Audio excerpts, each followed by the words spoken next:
Okay, let's read another one here. Another question from Shakespeare. So the speaker A, marry. Must you? For you must understand. He goes but see a noise that you heard, and he say come again. Speaker B, most radiant, pious, most really wide of you. Look at these people that are talking. They want to rehearse. They are practicing drama. It's a drama within drama here. So they want to, they are rehearsing a play.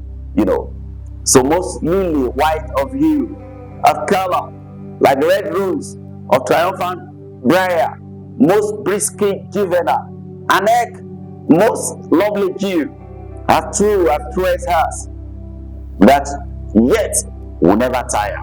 I will meet thee, Pyramus, and at 9 is 2, as at 3, say 1. Let's move on to the questions. So the speaker here is a queens. It's leading the people who are doing the drama, who are rehearsing, they were practicing. Who are practicing. Yes, that is queens. Can we move on to the next question? And speaker B is talking to his flute. So that's his friend that they were rehearsing the drama together. Let's move on to the next question. The character that existed before the scene. There is the scene before the extra is Oberon. Oberon, that's the magician, the master of the whole thing, that got the flower, that will make somebody to love another person. Can we move on to the next question? The next question on the head start is question 54. The speakers are having the options: carnival, party, reciter, rehearsal, and seminar. The answer is D, which is rehearsal. They are rehearsing on a particular drama they are preparing to put on. So that is what was happening there. Shall we move on to the next question? Where is the statement made? Let me read the options. A room in Eagle's house, a room in Oberon's palace, a cottage in Greece, the palace of Theseus in Athens, the woods. It is option E, the woods. That's where they are having the rehearsal between those people that were there, and that is Queens and his men. Shall we move on to the next question? Okay, this is another question from Shakespeare. My lord, fair Helen told me of their stealth, of this their purpose hither to this wood, and I, fury thither, follow them, fair Helena, in fancy following me. But my good lord, I wot not by what power, but by some power it is. My love too, melted as the snow, seems to me now at the remembrance of an idol god, which in my childhood I did dote upon. You can see Demetrius talking here, because already her love was not toward Helena. It was not toward Helen before, also known as Helena. But this time around, he just discovered that he's falling in love with Helena without a particular reason. So he thought there must be a spell, there must be a charm that is attracting him to Helena, because Helena was not really the first person he was wooing or following. So at this time, you now remember there's a power. So one power, one magic, there is something that is actually attracting him to Helen. So let's see the questions there. So the first question there is, who is the speaker here? The speaker is Demetrius. Demetrius. The next question.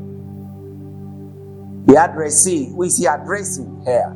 He's addressing Theseus. Yes, addressing Theseus.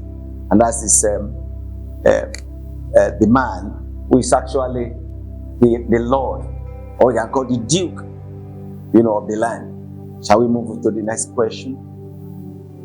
The speaker, the mood of the speaker, is that of anxiety, confusion, despair, regret, and sadness. It is confusion. Initially, he was following a particular girl, but this time around, he does not know what actually happened. He has to change his mind, and he began to love another person. So at this stage, he's confused. He's confused. So let's move on to the next question.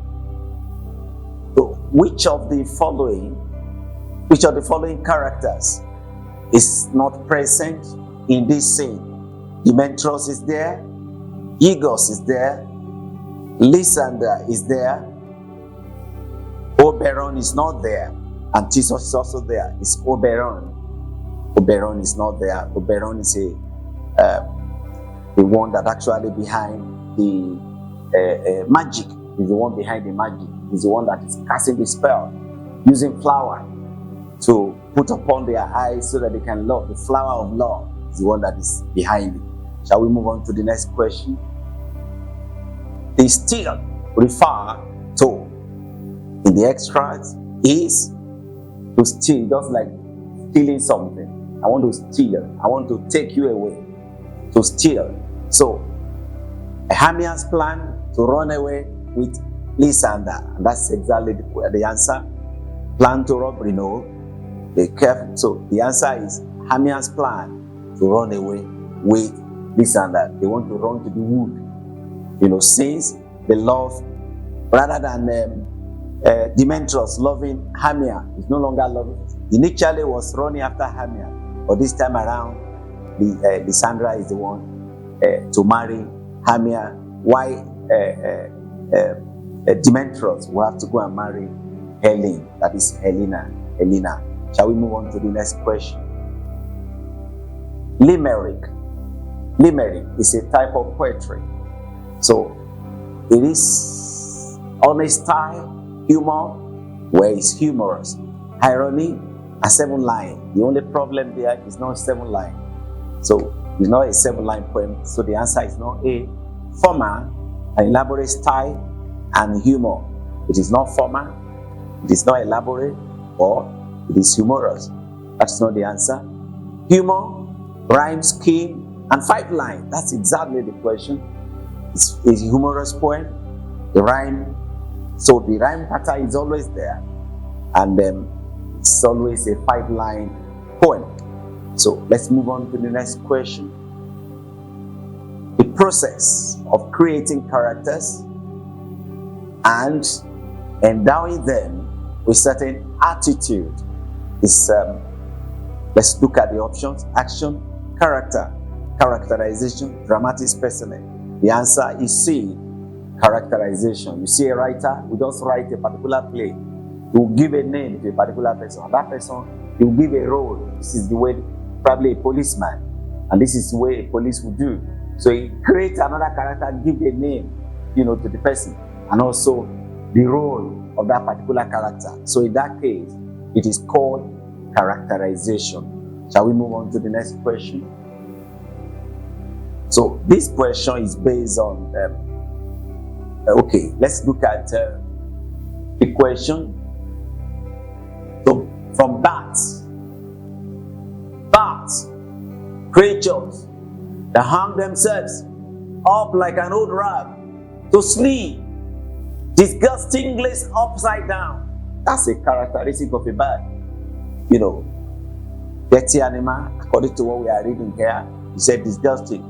And whenever he sleeps and turned upside down. So he sleep, he said it's an old rag. Look at the description given to a bat. Old rag, and to sleep, disgustingly upside down. Probably when they're always turning upside down. This is not a good description of that. So the theme of this excerpt is all the above. No. The poet's right to individual choice. The poet's admiration of the beauty of nature. No. The poet's appalling remarks about the bird.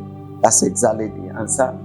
The appalling remarks. So For example, disgustingly upside down, that old rag. So these are not palatable description. So in that case, the answer is the poet's appalling remarks about the bird. Shall we move on to the next question? So the writing convention, which the events in a narrative are scrambled as they come to the writer's mind without any attempt to arrange them in orderly sequence, is called. So let me explain something here. So sometimes the writer who don't plan, will be writing something not as planned, not without any organized plot. He just write as they come to his mind, that without any sequential order. So it is called psycho-consciousness style, no. Narrative mind style, no. Shifting style, no. It is called streams of consciousness. As they come like a stream in his mind, he keep writing, he keep describing. So as they come into his mind, so he keep writing like that. That's what it calls stream of consciousness. And we go on to the next one. Using the name of one thing or something else, which it is closely associated in, is an instance of a paradox, a parody, a parallelism, a metonymy. We have said this one before. It is a metonymy. You can see this question, interwoven from one question to the other. So we have to study them in order to identify the right answer. So metonymy. When you're using a name, you associate that name with another thing, or a name that's representing something else. Like I said the other time, for example, let's look at what they say in The Lion and the Jewel. You may say, I am reading Soyinka. Instead of saying, I am reading The Lion and the Jewel, you can say, I am reading Soyinka. The Soyinka has been substituted for The Lion and the Jewel. And this is exactly what we mean by metonymy. It has been associated. Or probably the teacher is coming to your class and you say, we have you, sir. Is it you have, or we have you? So you are having the subject of that teacher. Maybe probably you want to teach literature in English, and we have you. So instead of saying we have literature in English, but you have associated the teacher with the subject he teaches. So let's move on to the next question. Which of these is the oldest germ of literature? The oldest germ of literature, the oldest types, the oldest kinds of literature. We have aroma. Aroma is not a type of literature. We have poetry, we have drama, we have prose. So which one is the oldest? The oldest is poetry. People have been talking, particularly traditional oral, what we call oral poetry, the one that's not written down. So it has been of ages, right from immemorial. They have been talking, eulogizing, praising people, traditional poetry. So we have them for a long time. So the oldest type of poetry. Shall we move on to the next question? The tragic character is the person whose experiences arouse pity and terror. So pity and terror, we call it hubris in a Greek, hubris. So, or in Latin, hubris. So when a character probably very loved, loved by everybody, but the kind of sympathy is mistakes. He's a likable person, but he always make a mistake that leads to his downfall in a tragic text. So we call it terror, pity and terror. It attracts from the audience, from the people, pity and terror. Kind of pity. He's a likable person, but just like we have in a Shakespeare Macbeth, likable person, but his own mistake, you can see, so led to his downfall. The same thing happened. The gods are not to blame by Olarotimi. How they only fell. He's a likable person. This is terror here. Shall we move to the next question? As virtuous men pass midway away and whisper to their soul to go, why some of their sad friends do say, the bread goes now, and some say no, it's the Don John. If you can look at this poem or this extract, it's like somebody very important passed away, died. So, and they are whispering, they are also talking about, some things that they are sad friends. The friends are sad because the bread goes now. That's gone. I wonder, some people, they can't believe it. Is it true? No. So, this is from Don John, Valediction for Forbidding Mourning. The tone of this poem is generally conversational, no. Imaginative, no. Serious, yes, because it's a death. When somebody dies, it's a serious thing. So it's serious and not appreciative. So the answer there is option C, serious. Let's move on to the next question. Cast in a play refers to, let's look at cast. What we mean by cast? 3 of the actors? No. It could be all the actors. A few of the actors? No. An exclusive social class in the play? No. All the actors. So cast means all the actors, those who partake in a particular drama, all the characters, all those who act, all the actors, whether male or female, all of them, they are cast. So probably you write their name. John, Daniel, he played the role of policeman, they will put it there. That's a cast. Bola, Ojo played the role of teacher, so they put it there. That's what we call cast in literature. So maybe you watch drama, you see that they will write the name at the end of the day and they put cast there. Put their names, maybe the role they play. So in literature we call it cast. Let's move on to the next question. A panegyric. A panegyric composed. A panegyric poem is composed to panegyric. This is common in Africa. So condemn, elaborate, abuse, praise. This is a poem of praise. You are praising somebody. In Africa, you discover that you can be talking about somebody, praising him, and to the extent that he put his hand in his pocket and begin to spray because he's happy about it. So begin to spray and give money out because he's being praised. So you can praise somebody, that's what we call panegyric. Let's move on to the next question. Let's read this passage. This is a prose. Call it unseen prose. Jibuna was simply a difficult man who was hated by all his neighbors and deserted by his relations. He was the first and only person to beat a policeman in the entire village. He also had 10 cases instituted against him for either stealing or violating the rights of others. He had no regard for ordinary or normal conduct. No lover of peace or order would be his friends. It is not surprising that his death elicited jubilation rather than mourning. The passage above revealed, you can see very plain, self-explanatory.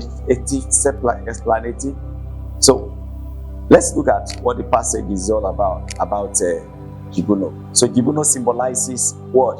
Insanity, wickedness, lawlessness, isolation. So none of this except C, which is lawlessness. Somebody who had no regard for anybody. Then at the same time, he was the first person to beat a policeman in the entire village. Then apart from that, he had 10 cases instituted against him for either stealing or violating the right of others. So in that case, he's a lawless man. So let's move on to the next question. The parts of a play when climax approaches. When climax, it is not the climax, but climax is approaches. So a part of a play where you are getting to the end, but it's not the end itself. So these are Greek words here. We have catharsis. Catharsis is just the end itself. We have Catastasis. Catastasis. We have catastasis. We have protasis. We have epitasis. So the answer is protasis. That is when you are approaching the end. It is not the end, but you are close to the end. So just very close to the end at the protasis. Shall we move on to the next question? And so Tom awoke, and we rose in the dark and go with our bags and our birches to work. Though the morning was cold, Tom was happy and warm. So if all do their duty, they need not fear harm. In lines above, in these lines, Tom is warm because, let's look at it there. He said, Tom awoke and got his back door. The morning was cold. Tom was happy and warm. As if, so, all of them are doing their work without any fear. So, why is Tom warm? He's warm because even though there is cold, but he loves his warm. Very dutiful man. So, that shows that he's walking in the snow, wearing warm clothes, doing his duty. So, no matter the cold, when you are doing your duty, cold will disappear. So, the answer is C, he's doing his duty. And that's why the cold, he became warm. How we move to the next question? The time given to a type of incident or device which recurs frequently in literature. It recurs frequently, probably a character's name. A character recurs, a name recurs, a particular device recurs, or a particular speech recur over and over in a work of art, frequently in literature. So we call it motif. It is not concept, it is not myth, it is not ritual. It is called motif in literature. So it occurs over and over again. Can we move on to the next question? All right. An extended fictional narrative, which is realistic, is known as short story, diary, novella, novel. So, here, he's talking about fiction, but it's a narrative, an extended fictional narrative. It could be realistic, and sometimes it may not be realistic, but it is a fictional but realistic. If you look at a novel like 1984, or you talk about We've Not Child, or let's look at The Beautiful Ones Are Not Yet Born. It looks fictional, but at the same time, very realistic. Realistic. Look at what happened. When 1984 was written by George Orwell, we have not gotten to 1984. But exactly what happened in those, when he wrote the book, began to occur, began to manifest in 1984. And even till now, the same thing Animal Farm, when it was written. So, you discover that things, they just wrote it in form of fictional text, but it became a reality. It turned realistic at the end of the day. You see corruption everywhere. You see oppression everywhere. So the writers are like prophets. So in that case, it is called novel. It's not novella. Novella is smaller. It's not diary that give account of what happened. It's not short story, but it's a novel, extended. So narrative. Let's move on to the next question. A Government Driver on Retirement is a poem of 33 lines divided into. So we have to read very well, be able to answer this question. If you are not a type that read the poem, you don't read the poem line by line and read the structure of the poem, you might not be able to understand this one. And that is why you have to ensure you read the poem line by line, verse by verse, stanza by stanza. So how many stanzas do we have there? This is good to read all the recommended text very well. So when you read them, you're able to identify the structure, which structure is there. So it is a poem of 6 stanzas. 6, not 4, not 3, not 5, but 6 stanzas. So let's ensure we read all the text, all the recommended text very well, and particularly look at the structure, that the structure into 6 stanzas. Let's move on to the next question. Okay, this is from the journey of the Magi. This is from the journey of the Magi. Let me read. Okay, running away, wanting their liquor and women, and the night fires goes out, and the lack of shelters, and the city is hostile, and the towns unfriendly, the nominal device. Let's look at them one after the other. And running away and wanting their liquor. Their liquor. Who are the people? Who are these? Their. So it's showing the people. They are representing a particular place. That is a part for a whole, and a whole for a part. They are. Then look at another one here too. He said, the cities, hostile, the cities. So let's look at the cities.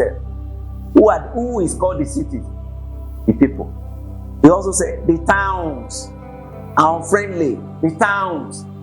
So the town also represents people. So in that case, we call it synecdoche. Synecdoche is a part for a whole, or a whole for a part. Rather than mentioning everything, he just mentioned this one is a pointer. The cities. All the people in the cities, the towns, all of them, they are liquor, they are women. So that is what we call synecdoche. It's a part for the whole and a whole for the part. Let's move on to the next question. The sides of a stage. I don't know how many of you have actually gone to a theater. You have gone to a theater, real theater, and watch live stage before. So the size of that stage, what do we call the name given to that side? So somebody who is not familiar may not be able to understand this one. So the technical word given to the sides, of the stage is not both sides, it is not the waist, it is not the peak, it is called the wings. The wing, that's the sides. So of a stage, when you go to a stage, so we call the sides, it is called the wings. Let's move on to the next question. Be him English, be him Africa, be him Nigerian. Let me start again. Be him English, be him African, be him Nigerian. So you may notice something there. Be him, be him, be him. They all begin the lines. And what is the name given to that? We call it anaphora in English. So anaphora and parallelism, they are similar. Parallelism is not here, but we cannot have the two at the same time, at the same place. So if parallelism is here, anaphora will not be here. But anaphora is here, so you can see the structure, the same grammatical structure, the same repetition of be here. You repeat the word and repeat the word that start the same line. So that's why it is anaphora. We call it anaphora in literature. When you see this kind of structure, this kind of repetition, what you have here, you have it here, you have it here. So we call it anaphora in literature. Can we go on to the next slide? Next question. When he gave me the battle and I opened it, I was shocked by the odor that hit my nose. Immediately, I cocked it again and spat on the floor. This is from Isidore Okwehu, The Last Duty. From the text, The Last Duty by Isidore Okwehu. The reaction in the passage above, you can see the reaction. What is the reaction? Is it anger, protest, rejection, nausea? So from here, he said, I opened the bottle. I was shocked by the odor. That is not palatable at all. This is negative, and that hit my nose. Immediately I cock it and I spat on the floor. So because of the odor, I spat on the floor. That's what I call nausea. Probably wanted to vomit and trying to vomit. Let's move on to the next question. Okay, a former dignified speech or writing praising a person or a thing for past or present deeds. When you praise somebody, it is not lampoon. Lampoon is to mock. It is not a premier, and it's not anthology. It is eulogy. You eulogize. You praise him. You say something good about him. So that divide is called eulogy in literature. Can we move on to the next question? A character that is always against the interest of the protagonist. So when you have the protagonist, the person that is always opposing the main character, it is not opposition, it is not heroine. Heroine is the main character, and it's not hero. Hero is also the main character, which is a female, is heroine. The main character, who is a male, is hero. So the villain could be a male or a female. Is the opposition. Is the one that is always opposing, always protesting. Is always against the protagonist. The protagonist can be the main character. It could be hero or heroine. So the villain is the one that is always against the protagonist, working against the protagonist. Let's move on to the next question. So let's read this extra. Rage is chief. I said rage is a chief. Rage is chief. Rage drag rags after you. Rage can drag rags after you. Of charity, laughter, sweetness, and light. Rage is chief. I think rage is a human being. Can you see the way it is described? Enemy of equanimity. That's rage. The figure of speech that is dominant in this extra or in this line is apotrophino, personification, metaphor, simile. That's personification. Human quality have been transferred to inanimate object. Rage, as if rage is a human being. So the quality of human being have been transferred to rage to make it a personification. Let's move on to the next question. Okay, let me read this too. Not a few of us ended as our application letter like this. If you are kind enough to accommodate this humble application, sir, madam, I shall do my utmost best to render you the greatest services which it is at my disposition, your best satisfactory. Yours obediently servant. Yet, without English. And see somebody writing like this, and he has no English. He's not educated, and he's writing like this. You have no education fit for a white collar job. So from the text, The Garboys by Cameron Dowdy. So the tone of the passage above, is it melancholy? No. Ironic, harsh, derisive. It is an irony. Irony in the sense that you have no education, you're also writing an application letter and you like it. So it's irony, the opposite. So irony. I will go to the next question.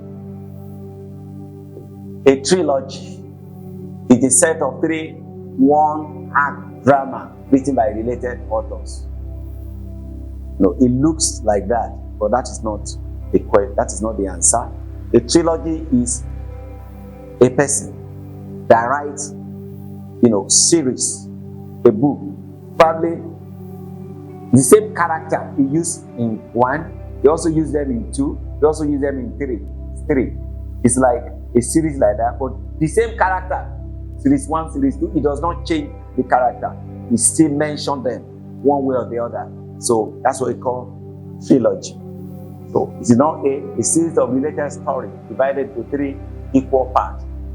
Sequence of 3 plays written by the same authors. That's exactly the answer. Collection of 3 persons. No. It is a sequence of 3 plays written by the same author. So, series of related story divided. No. It is sequence of 3 plays written by the same author. So, series 1, series 2, different. So, like that. So, we call it trilogy. Let's move on to the next question. Okay. So, let's look at this question again. Dramatis personae in a play refers to cast list, list of characters, protagonists and antagonists, order of appearance. So the answer there is A, cast list. These are the characters that participated in the drama. So the list of all the characters. I said the other time that you have John Daniel, he plays the role of a policeman. Then you have another character, Ojo Bolale, he played the role of a teacher. So one by one, male and female, they will write their names. These are the list of characters at the end of the play. They are listed and they are shown. So it calls dramatic personnel. So they are the list of characters, those who participated in the drama. Let's move on to the next question. Okay, let's look at this question, which is based on second-class citizen. He swallowed it all, just like a nasty pill. The literary device employed here is he swallowed it all, just like a nasty pill. So it is a simile because of the use of like. Comparison is comparing the way he swallowed it to, just like a pill. Just like a pill. So that is what we call simile. Either you use like or as. So let's move on to the next question. My heart is a quiet drum. A quiet drum. Drum. Back, back, back. Sometimes it flares like a parched thunder. Cracking. You are hearing it. Cracking through a damask sky. He lit me in his fired spectacle, as if you are looking at it. Spectacle. Cynthia James, dramology. So, drum.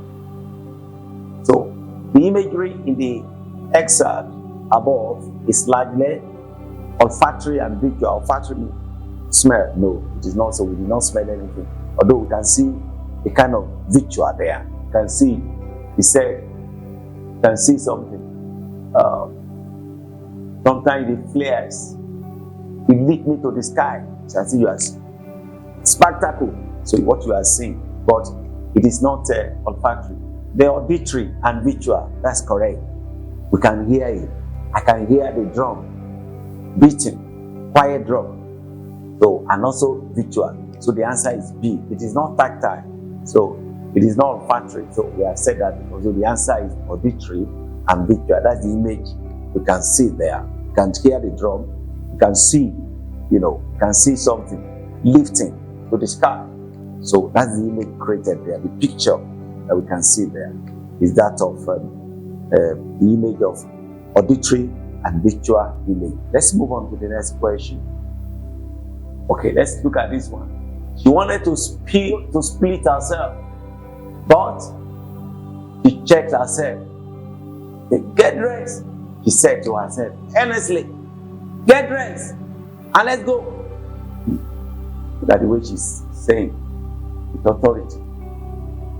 I have a lot of things to do. If you are going to meet me, we are going to meet again like this, probably in a particular hotel, maybe a man and a woman. She slapped the bed, back. She slapped the bed. Then it will be here. It will be here. It will be at the Samson and Delilah. That's the name of another hotel. We are not going to meet here again. So, and this is from Violence by Festus Iyayi. So the passage above, the speaker can be described as hungry, no, domineering, friendly, treacherous. You can say domineering, very authoritative, commanding tone. This is the way we are going to be. Do you hear me? Get up, dress up, We're not going to meet here again. We're going to be at the Delilah, Samson and Delilah Hotel. So let's move on to the next question. The question, okay, let's look at from the Lion and the Jewel. This indication that Soyinka's The Lion and the Jewel is culturally set, is use of, how do we know that it's a culturally set play? The use of dance and song, flashback, foreshadowing, irony.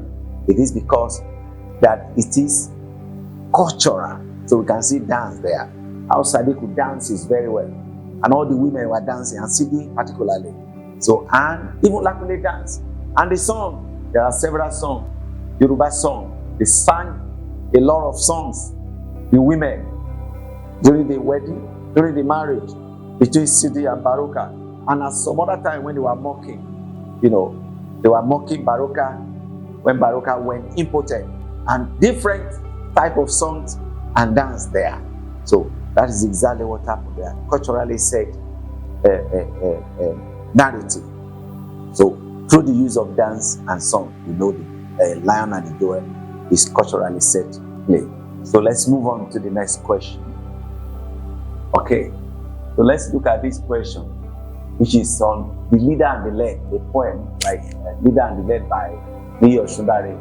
The hyena says, the crown is made for him. That's a particular animal called a hyena. He said, this crown is made for me. In the above excerpt, the use of the word crown is a good deployment of oxymoron, imagery, personification, synecdoche. The synecdoche. Synecdoche is a part for a whole and a whole for a part. What does the crown indicate? Crown means leadership. The crown has come, the leader has come, the king has come, the governor has come. So he said, I want to be a leader. I want to be, the hyena say, I want to be your leader. I want to be your king. I want to be your governor. I want to be your lord. So that is what we call synecdoche, a part for a whole or a whole for a part. Shall we move on to the next question? The exclusive right given to the authors to protect their works from unlawful production. You don't want anybody to steal your work. If somebody steals your work, you can sue the person. It could be sued in the law court.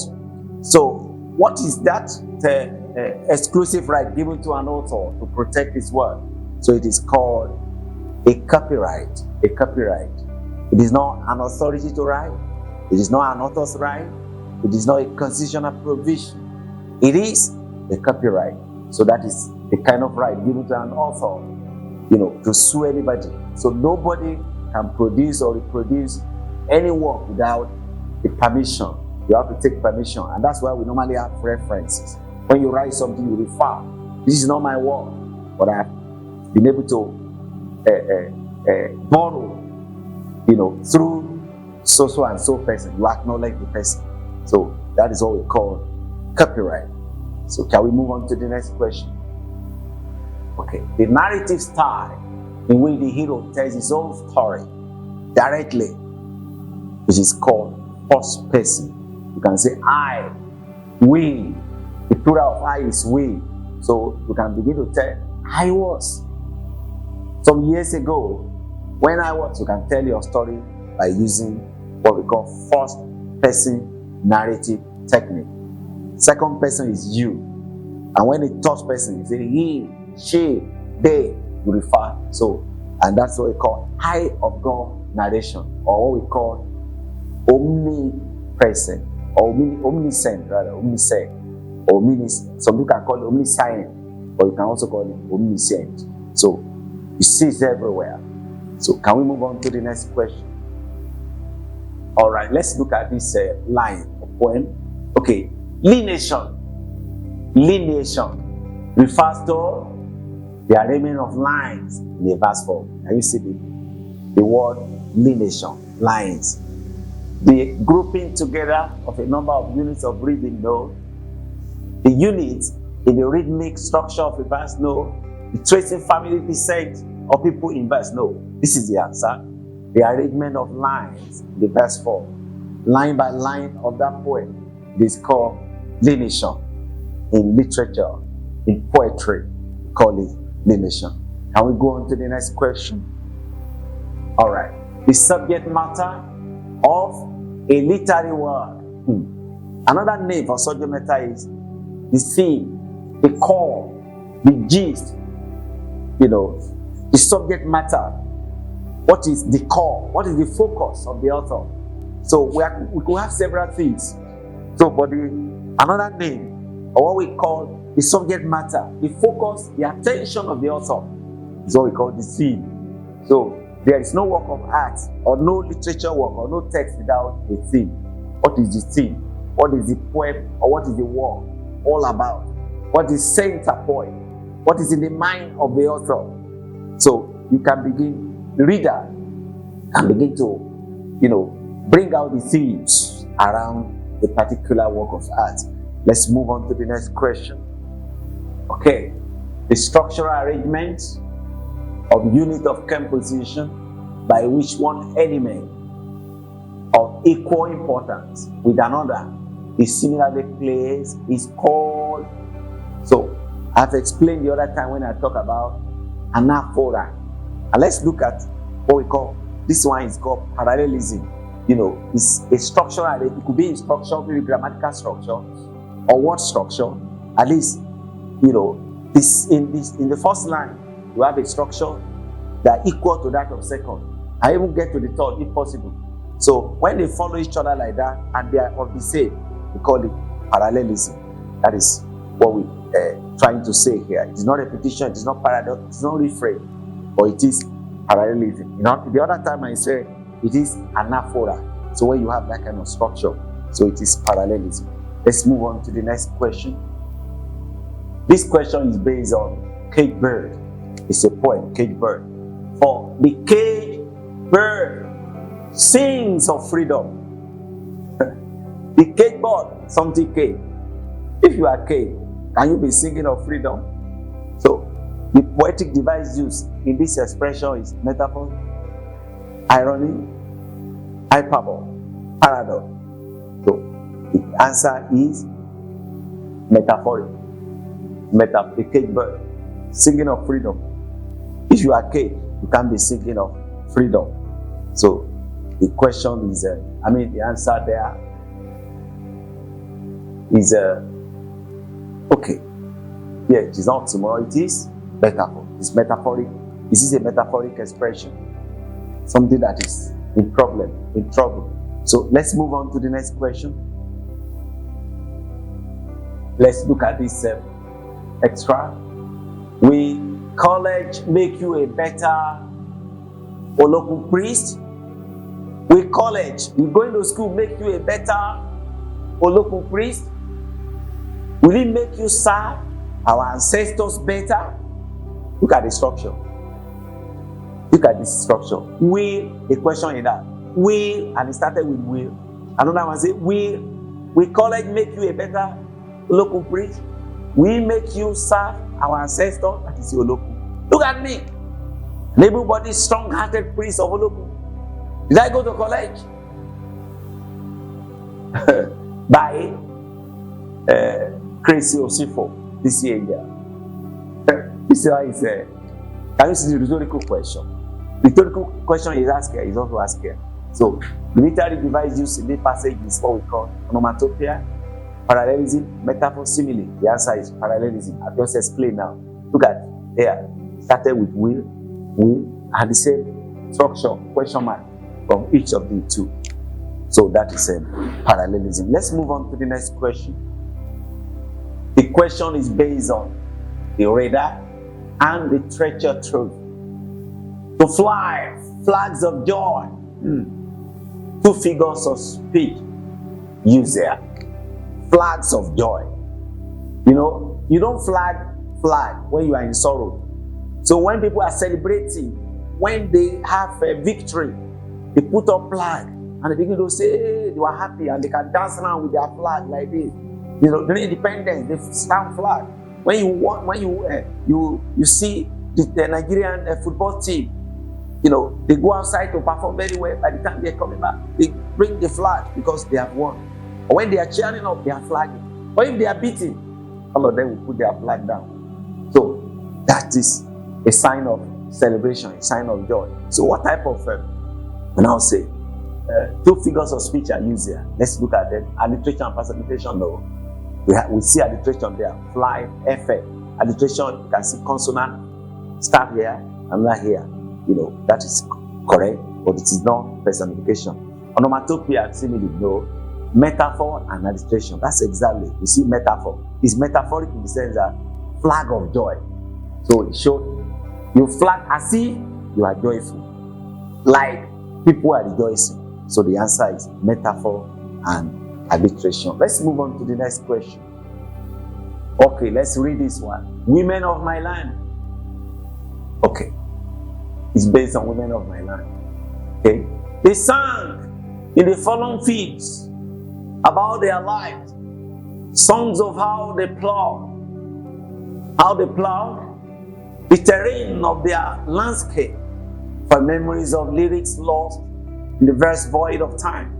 In those days, when a song beheld their lives, when servitude carved the ankles of their soul, and dereliction decapitated the epic of their lives. This is tough. The theme in this excerpt is all the above: the oppression of women, the joys of motherhood, colonization. I think exactly the oppression of the women. Have you seen now? The women of the land. So they sang in the fallen field about their life, song of how they were plowed, how they plowed the terrain of their landscape. Can you see problem, struggle, or memories of lyric lost in the verse of the time? In those days when they sang, they had their lives, when servitude caught the ankles of their soul, they were slaves in their own land. Their religion decapitated in the epic of their lives. So problem and trouble. So it is oppression of women.